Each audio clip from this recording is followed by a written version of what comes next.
So this game is against a team that I think they beat us every game this year, or else it was pretty close. And they generally have a few good players who are like a higher level than most of ours, and have guys that can shoot. And you can see this a lot in there. They're just shooting from everywhere. It's a tiny rink, so them shooting from like center ice is really just like slightly outside the blue line at most rinks. So them taking slap shots from there isn't really that outrageous. It kind of is in the sense of like you're shooting from the red line, but it's a tiny rink, so it kind of makes sense. This has one of the players that also made it put a massive bruise on me through my brown chest before. So like I said, they can shoot. So we'll see how this one goes, because usually I get a lot of shots and we kind of get outplayed. So it's always a tough one.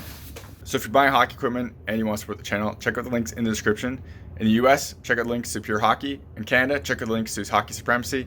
If you click those links and make a purchase, I get a kickback from the sale. So anything that comes back from that comes right back into the channel, so I can make more content and doing like real reviews and stuff. I got buy gear to do a lot of the tests for it, so that costs money and it would be greatly appreciated. Otherwise, if you want to support the channel without buying anything, check out links in the description to Patreon, buy me a coffee. Everything through there comes again back into the channel, so I can make more content and doing real reviews.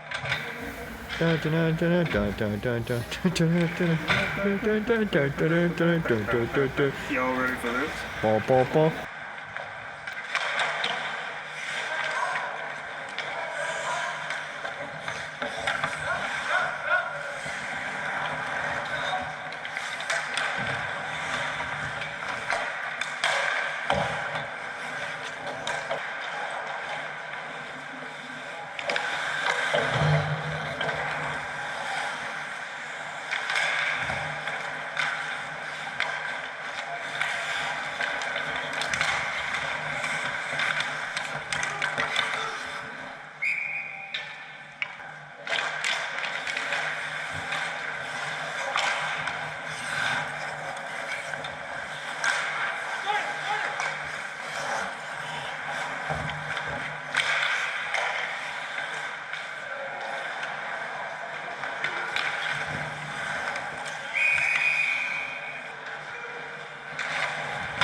So as you can see, that was like a pretty close game, and my team did a pretty good job of, well, we got 2 goals pretty early on, I think, or at least we got 2 goals, and they did a pretty good job of kind of shutting down them offensively as much as possible. I made a couple of like really solid glove saves, which is kind of rare for me, so that's always nice.